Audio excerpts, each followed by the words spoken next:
कैसे हैं? उम्मीद करते हैं आप सभी बहुत अच्छे फ्रेंड यहाँ पे आ चुके हैं। आप सभी साथ में फ्रेंड बात करने वाले हैं। जैसे हम जानते हैं कि आप सभी का सीबीएसई बोर्ड क्लास 10 का एग्जामिनेशन 21 होने जा रहा है। यहाँ पे हम इस वीडियो में बात करेंगे कि आखिर आप किस तरीके से अपने आंसर्स को लिखेंगे, जिस तरीके से टॉपर्स अपने आंसर्स को प्रेजेंट करते हैं मैथ्स के अंदर में। जैसे अगर मानिए कोई क्वेश्चन गलत हो गया या कुछ आपको नहीं आया तो भी आपको मार्क्स मिल जाए, यानी कि बहुत ही खास वीडियो है। यहाँ पे बात करेंगे टॉपर्स कैसे अपने आंसर शीट को प्रेजेंट करते हैं, टॉपर्स कैसे अपने आंसर्स को लिखते हैं, हम इस वीडियो में कवर करने वाले हैं। फ्रेंड आगे बढ़े उससे पहले हम आपसे रिक्वेस्ट करते हैं कि आप चैनल को सब्सक्राइब कर दीजिएगा। आपने बेसिक मैथ लिया हो या फिर आपने स्टैंडर्ड मैथ लिया हो, हम आपको बात करने वाले हैं यहाँ पे कि हाउ टू राइट आंसर्स, अपने आंसर्स को कैसे प्रेजेंट करें आप एग्जामिनेशन में, जैसे आपको ज़्यादा से ज़्यादा मार्क्स मिल जाएं। जी हाँ फ्रेंड, अब जैसे फ्रेंड आगे चलिए बात करते हैं। फिर आपसे इस वीडियो में बहुत कुछ खास बातें करने वाले हैं, तो चलिए स्टार्ट करते हैं। उम्मीद करते हैं आपने अभी तक चैनल को सब्सक्राइब कर लिया होगा, इस वीडियो को लाइक कर देंगे आप और इस वीडियो को शेयर करेंगे। फ्रेंड इस वीडियो को अधिक से अधिक शेयर कीजिएगा, चैनल को सब्सक्राइब आप सभी कर दीजिएगा, क्योंकि जितना ज़्यादा आप दूसरों के पास इस वीडियो को पहुंचाएंगे उतना ज़्यादा स्टूडेंट्स इस बात को समझ पाएंगे कि किस तरीके से आंसर को प्रेजेंट करना चाहिए, कैसे ज़्यादा मार्क्स वो लेके जा पाएंगे, टॉपर्स कैसे आंसर को लिखते हैं। और अगर आप टॉपर बनना चाहते हैं इस बार, यकीनन टॉपर बनना चाहेंगे इस बार, तो आपको उसी तरीके से आंसर प्रेजेंट करना होगा, तभी आप मार्क्स आपको मिलेगा। अब देखिए फ्रेंड, ये तो आपको पता है ये पहला पेज कैसे भरना है। आप ऑलरेडी इतने सारे पेपर दे चुके हैं, तो हम वो आपको बताने नहीं जाएंगे कि कैसे फर्स्ट पेज फिलअप करते हैं। ठीक है, आप आइएगा स्टार्ट करते हैं। यहाँ से मैथ्स की कॉपी शुरू करते हैं। फिर वीडियो को लाइक यहीं पे कर दीजिए, शेयर कर दीजिएगा और चैनल को सब्सक्राइब करके बेल आइकन प्रेस कर दीजिएगा फ्रेंड। अब देखिए फ्रेंड, यहाँ पे देखिए, तो सबसे पहली बात ध्यान दीजिए फ्रेंड, आप सबसे पहली बात है जो लॉन्ग आंसर्स क्वेश्चन हैं आपके, जो very long answer type question हैं, आप वहाँ से अपने पेपर की शुरुआत करेंगे, यानी कि लॉन्ग से शुरू करेंगे। आप अपने पेपर को एमसीक्यू से शुरू नहीं करेंगे। फिर एमसीक्यू से शुरू करने का मतलब ये होता है कि आप एक नंबर के लिए ज़्यादा से ज़्यादा समय दे रहे हैं। मुझे आप ये बताओ, एक नंबर के क्वेश्चन के लिए आप अगर 4 से 5 मिनट देंगे और इस तरीके से मान लेते हैं कि आपके पास में 5 से 6 ऐसे क्वेश्चन होंगे जो उतने समय ले लिए हैं, तो आपका क्या समय नहीं बीत गया सर? समय बीत जाएगा हमारा। इसलिए क्या करना है, एमसीक्यू से आपके पेपर को शुरू नहीं करना है, पेपर शुरू करना है लॉन्ग से। और देखिए यही टॉपर्स भी करते हैं, और अगर आप टॉपर बनना है इस बार तो यही करना होगा आपको भी, तो लॉन्ग से शुरू कीजिएगा। अब देखिए फ्रेंड, मान लेते हैं कि अगर आप आंसर को प्रेजेंट कर रहे हैं, कुछ कैलकुलेशन आपको करनी है, तो देखिए जिस तरीके से टॉपर्स अपना कैलकुलेशन करते हैं, देखिए उन्होंने क्या किया, उन्होंने अपने ये मेन पार्ट शो किया अपनी कॉपी में, और उन्होंने एक लाइन ड्रॉ कर दिया है। और इस लाइन के इस साइड देखिए, इस लाइन के इस साइड क्या है इनका, ये यहाँ पे आप लिख दीजिएगा लाइन ड्रॉ करके अपने कॉपी में। अपने राइट साइड में कॉपी की एक लाइन आप ड्रॉ कर लीजिएगा, मार्जिन ड्रॉ कर लीजिएगा थोड़ा मोटा सा, और लिख दीजिएगा रफ। क्या लिख दीजिएगा यहाँ पे? रफ लिख दीजिएगा फ्रेंड, ठीक है ना। और फिर आप जितने आपके रफ हैं यहाँ पे रफ कीजिएगा, और मेन पार्ट अपने आंसर्स को यहाँ पे प्रेजेंट करिएगा। फ्रेंड ऐसा इसलिए किया जाता है कि मान लेते हैं, ये भी यहाँ भी आप कर सकते हो, या कॉपी के पीछे भी आप एक पेज पे रफ कर सकते हो। और रफ करने के बाद देखिएगा, बट मैं आपको एडवाइस करूंगा कि आप सामने ही कर लीजिए, ज़्यादा बेटर रहेगा, क्योंकि आपको बार बार पेज टर्न करने में प्रॉब्लम हो सकती है। तो अपने आंसर के सामने यहाँ पे आप लाइन खींच कर लिख लीजिएगा रफ डाल के, कोई फ़र्क नहीं पड़ता। और माय डियर फ्रेंड ध्यान दीजिएगा, दूसरी खास बात है जो टॉपर्स करते हैं, जो आपको करना है, जब आपका पूरा रफ हो जाएगा तो रफ को ऐसे काट दिया जाता है। ध्यान दीजिए, तो एक सिंपल लाइन, अब ऐसे नहीं, अब ये ऐसे नहीं करना, ऐसे नहीं करना है। वहाँ पे ना पेंट नहीं मार देना है। क्या कर देना है फिर, वहाँ पे सिंपल सा आप क्या करेंगे, सिंपल सा आप एक लाइन ऐसे ड्रॉ कर देंगे। अब एक यहाँ से ड्रॉ कर सकते हो रफ पार्ट में, ठीक है फ्रेंड। हाँ, और ये आपका मेन पार्ट रहेगा। अब देखिए फ्रेंड, दूसरी बात एक बात करते हैं कि टॉपर्स कैसे आंसर लिखते हैं। देखिए फ्रेंड, देखिए आप जब देखिए फ्रेंड, इस बच्चे ने, इस जो टॉपर है यहाँ पे, इसने कितना सुंदर, कितना इसने क्लीन राइटिंग में आंसर्स लिखा है फ्रेंड। देखिए, तो देखिए ऐसे ही करना है। एक बात और, देखिए अगर आप अपने आंसर्स को रफ के पार्ट में, अगर फिर अपने आप आंसर्स को रफ पार्ट में शो करेंगे, तो इसका फ़ायदा ये होता है, मान लेते हैं कि आप स्टेप्स आंसर्स का लिख रहे हैं, कहीं पे मिस्टेक हो गया, ठीक है, तो अब स्टेप मार्किंग मिलती है आपको। देखिए स्टेप मार्किंग तो आप जानते हो कि मैथ्स में आपको मिलेगा, ठीक है, लेकिन अगर आप सामने वो स्टेप मार्किंग तभी तो दे पाएंगे आपको ना, जब आपके सामने आंसर्स को देख पाएंगे कि हाँ आपने ऐसा करना चाहो, वहाँ पे गलती हो गया, आप एडिशन कर रहे थे यहाँ पे 2 जगह 3 आ गया, तो वो तभी ना समझ पाएंगे जब उनके सामने कुछ ऐसा होगा, ठीक है। तो स्टेप मार्किंग पर मार्क्स मिलेगा, बट ऐसा तो ध्यान दीजिएगा कि अगर आप सामने अपना रफ पार्ट शो कर दोगे, मानिए आपका आंसर यहाँ पे नहीं आ पाया, तो समझ सकते हैं अच्छा यहाँ इस बच्चे ने गलती कर दिया, इस वजह से बच्चे की गलती हो गया, तो आपको थोड़ा सा ज़्यादा मार्क्स मिलेगा। जितना मार्क्स मिलना था उस क्वेश्चन पे उससे थोड़ा सा ज़्यादा मार्क्स, आधा मार्क्स ही ज़्यादा मिल जाएगा। वाइड डेफिनेट आधे मार्क्स की वैल्यू कम मत समझिएगा। आपके मान लेते हैं ऐसे आधे आधे मार्क्स हैं, मान लेते हैं कि आपके पूरे पेपर मैथ्स के पेपर में आपके ऐसे 5 क्वेश्चन हैं, फिर मान लेते हैं जहाँ पे आपको आधे आधे मार्क्स ज़्यादा मिल गए। तो मुझे बताओ अगर आधे आधे मार्क्स ज़्यादा मिल गए तो कितने मार्क्स हो गया सर? 2.5 मार्क्स बन गया। मुझे बताओ मैथ्स में 2.5 मार्क्स पा गया। इसी तरीके से अगर आपने हर पेपर में किया होगा, आपने अगर इसी पेपर में हर पेपर में किया होगा, लगभग आपके कितने मार्क्स हो गए? लगभग आपको 12.5 मार्क्स हो गए। 13 मार्क्स। 13 मार्क्स क्या कम होता है क्या सर? बिल्कुल नहीं। 13 मार्क्स की भैया वैल्यू क्या होती है आप ये फिलहाल अभी नहीं समझ रहे हो, जब आपका रिजल्ट आएगा तब तो देख लीजिएगा कि 13 मार्क्स की वैल्यू क्या होती है। लगभग 2.5%। कितना? लगभग 2.5%। 2.5% तो आप यहाँ से कमा लेंगे जहाँ से आपको कोई उम्मीद भी नहीं थी। बात समझ रहे हैं? तो चलिए टॉपर ऐसे लिखना है, ध्यान दीजिए। देखिए इसने कितना क्लीन किया, तो आप भी ऐसे क्लीन कीजिएगा। वहाँ पे मैथ्स की कॉपी, मैथ्स एग्जामिनेशन है, पेपर लेंथी हो जानते ही हो। और ऐसे एक लिखना, देखिए कुछ उन्होंने ऊपर सोल्व किया, ये नीचे का पार्ट है तो उन्होंने यहाँ पे गैप दिया। आप भी ऐसे गैप देके करेंगे तो ज़्यादा अच्छा लगेगा। देखिए उन्होंने कितना साफ इन्होंने शो किया, तो आप भी ऐसे साफ साफ शो करिएगा। तुम सटा सटा के मत लिख दीजिएगा, थोड़ा फैला के लिखिएगा तो ज़्यादा अच्छा लगेगा। टॉपर्स ऐसे ही लिखते हैं। अब आगे देखिए फ्रेंड, देखिएगा, देखिए उन्होंने आधा पार्ट पूरा कॉपी कर लिया है रफ पार्ट का राइट में पूरा, बट देन ऑल्सो कितना बेस्ट इन्होंने लिखा दिया। मेन पार्ट इन्होंने शो किया और रफ पार्ट उन्होंने कैसे शो कर दिया।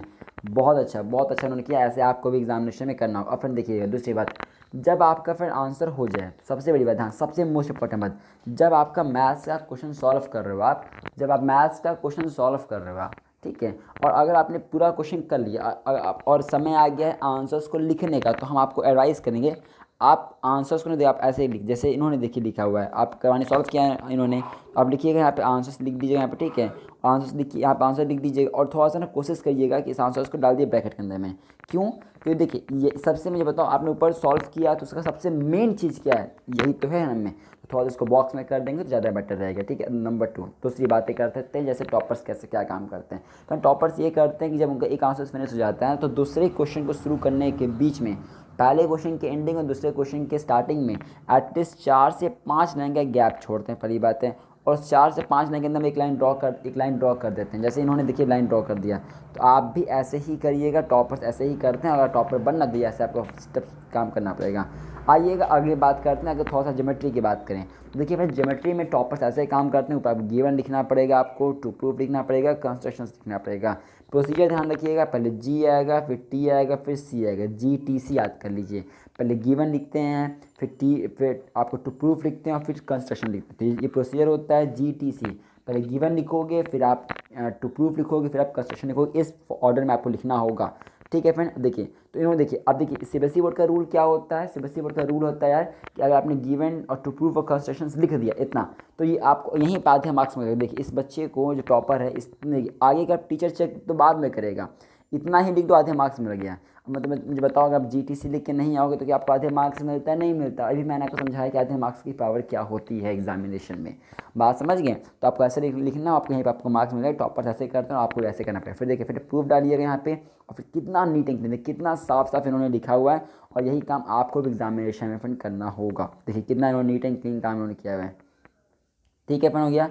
अब देखिए हैंस प्रूफ्ड हो गया। आप लिख, जब आपका प्रूफ हो जाए तो यहाँ लिख दीजिएगा हैंस प्रूफ्ड, और फिर से 4 से 5 लाइन का गैप छोड़िए और बीच में अंडरलाइन करिएगा। अब आगे देखिए फ्रेंड, अब थोड़ा सा दूसरी बात है आपसे करता है फ्रेंड। देखिएगा जब भी ट्रिग्नोमेट्री का क्वेश्चन एग्जामिनेशन में आए तो आपने ए बी क्या लिया, आपने ट्रिग्नोमेट्री में ये क्या लिया है, आपका हाइपोटेन्यूज क्या है, क्या शो करता है, आपका परपेंडिकुलर क्या शो कर रहा है, आपका बेस क्या शो कर रहा है, ये क्या कुछ शो कर रहा है, ये आपको साफ साफ यहाँ पे बताना होगा। देखिए जैसे इन्होंने बताया let A B, let B C और पी। और अगर ऐसा नहीं करेंगे तो टॉपर्स देखिए ऐसे करते हैं। आप इन्हें नहीं करोगे तो मेरा आप टॉपर बनना चाहते ही नहीं है, और टॉपर बनना चाहते हैं भैया ऐसे काम करना पड़ेगा आपको, तभी आप टॉपर बन पाएंगे। बात समझ गए फ्रेंड? Yes sir.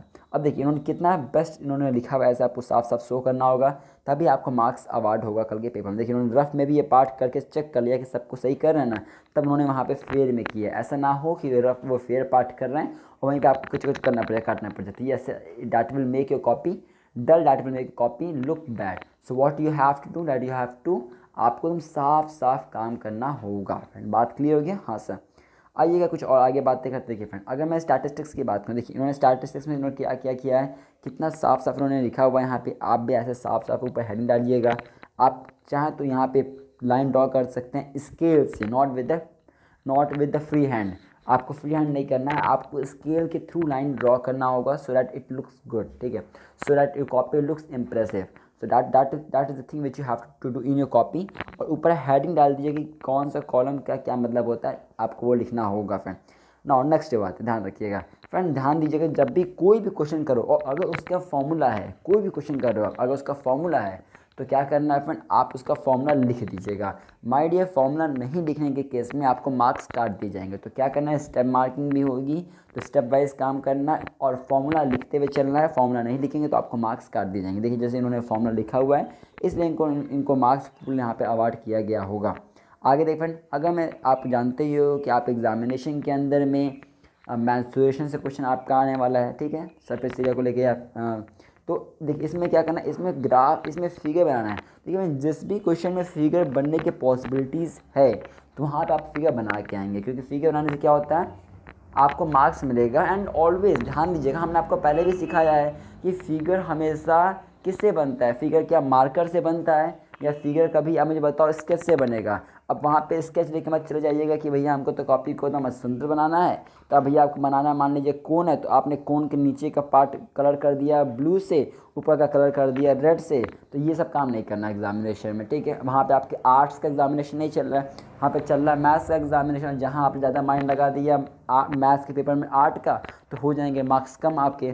तो क्या करना, टॉपर जैसे काम करते हैं, टॉपर बना तो क्या करना होगा आपको, ध्यान से समझिएगा, आपकी पेंसिल स्मूथ होनी चाहिए, ठीक है, शार्प होनी चाहिए और पेंसिल के थ्रू ही फिगर बना होगा। जब मुझे बताओ इस बच्चे ने जो आंसर जो इस बच्चे ने बनाया है, मुझे बता सकते हो कि कितना नीट है, कि कहीं ऐसा आपको लग रहा हो फिर यहाँ पे कि इसने डबल किया है, बिल्कुल नहीं, एकदम साफ साफ नीट एंड क्लीन कीजिएगा।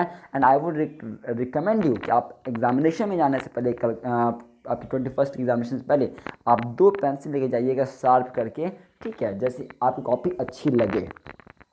आइए फ्रेंड अब देखिए, फिर आगे देखिए फ्रेंड, यहाँ पे देखिए टॉपर्स क्या करते हैं, जो भी उन्होंने किया है उसका पूरा फॉर्मूला लिखते हैं और फॉर्मूला लेके ही काम करना होगा। बात समझ गए फ्रेंड? यस। आइएगा आगे बढ़ते हैं, देखिएगा फ्रेंड यहाँ पे देखिए उन्होंने कितना बेस्ट, कितना उन्होंने नीट एंड क्लीन काम करना चाहा है। अब आइए फ्रेंड बात करते हैं टॉपर से जुड़ी कुछ और बातें फ्रेंड यहाँ पर करते हैं। देखिए फ्रेंड, अगर मानिए कोई क्वेश्चन करना है, जैसे आपने देखा क्वाड्रेटिक इक्वेशन के क्वाड्रेटिक चैप्टर के अंदर में आपका ये सब क्वेश्चन आपके आते हैं, जिसमें आपको मानिए आपको कुछ इन्फॉर्मेशन नंबर्स दिए होते हैं, वैल्यूज़ होती मतलब नाम होता है और उसकी वैल्यूज़ दी होती है। तो फिर ऐसे आपको भी करना है, जैसे जैसे टॉपर्स ने जैसे इन्होंने प्रेजेंट किया हुआ है। देखिए क्या इन्होंने किया हुआ है, फॉर मोटर कार स्पीड है इतना, लेट इतना इतना इतना इतना इतना, मतलब क्या है कि जिस तरीके से उन्होंने माना है, किस चीज़ का एज्यूम किया, वो पूरा डिटेल देना होता है। अगर कोई इन्फॉर्मेशन पहले दी गई है तो उसे भी लिखना होता है। ध्यान रखिएगा जिस क्वेश्चन में जिस क्वेश्चन में मैंने क्या कहा, जिस क्वेश्चन में जीटीसी होने की संभावना है वहाँ पे जीटीसी लिखोगे। जहाँ जहाँ पे गिवन है वो पहले गिवन लिखते हैं, ठीक है, टू प्रूफ लिखते हैं, फिर कंस्ट्रक्शन लिखते हैं। अगर मान लीजिए कि कंस्ट्रक्शन करने की ज़रूरत नहीं है तो बस अब जीटी लिख के आओगे, लेकिन भैया जीटी लिख के आओगे, ठीक है। और मान लीजिए कहीं पे अगर समय आ गया यहाँ पे, जैसे मान लीजिए अब यही क्वेश्चन है आपका, अब जैसे मान लीजिए आपका यही क्वेश्चन है, यहाँ पे तो आपको कुछ प्रूफ भी नहीं करना है, तो आप यहाँ पे सिर्फ जी लिखोगे, यानी जो इन्फॉर्मेशन गिवन है तो पहले गिवन लिख लो। अगर टू प्रूफ का क्वेश्चन है, मान ट्रिग्नोमेट्री का क्वेश्चन आपका आपका मान लीजिए क्वेश्चन ट्रिग्नोमेट्री का ही हो गया, हाइट एंड टेंडेंस आपको ट्रिग्नोमेट्री का क्वेश्चन आपका हो गया, या फिर मान लीजिए आपका फिर क्वेश्चन हो गया ये ट्रायंगल्स का क्वेश्चन आपका हो गया, ठीक है। तो वहाँ पे तो टू प्रूफ भी होगा हमारा, तो टू प्रूफ भी लिखोगे। और अगर पॉसिबिलिटी हुआ कंस्ट्रक्शन करना हुआ तो कंस्ट्रक्शन में डाल देना, जीटीसी कर देना। अदरवाइज कंस्ट्रक्शन तो कंस्ट्रक्शन मत लिखना, टू प्रूफ नहीं तो टू प्रूफ मत लिखना। लेकिन गिवन है तो गिवन लिख के जरूर आना, जैसे टॉपर्स ने लिखा है। अगर आप ऐसा फॉलो करते हो तो यकीन आपको मार्क्स अच्छे मिलेंगे। फिर ये कुछ इंपॉर्टेंट वीडियो थी, इस वीडियो को लाइक कर दीजिएगा। और इस वीडियो को हम आपसे रिक्वेस्ट करते हैं कि आप अपने सभी फ्रेंड्स के पास शेयर जरूर करेंगे। फ्रेंड इस वीडियो को अपने जितने भी आपके फ्रेंड्स हैं, जहाँ पे भी आपके रीच हो फ्रेंड्स, वहाँ पे इस वीडियो को शेयर करिएगा, अपने व्हाट्सएप ग्रुप पे शेयर कर दीजिएगा, चैनल को सब्सक्राइब करके बेल आइकन प्रेस कर दीजिएगा। मिलते हैं आपसे अगले वीडियो में, तब तक bye bye, take care, see you in the next video, thank you.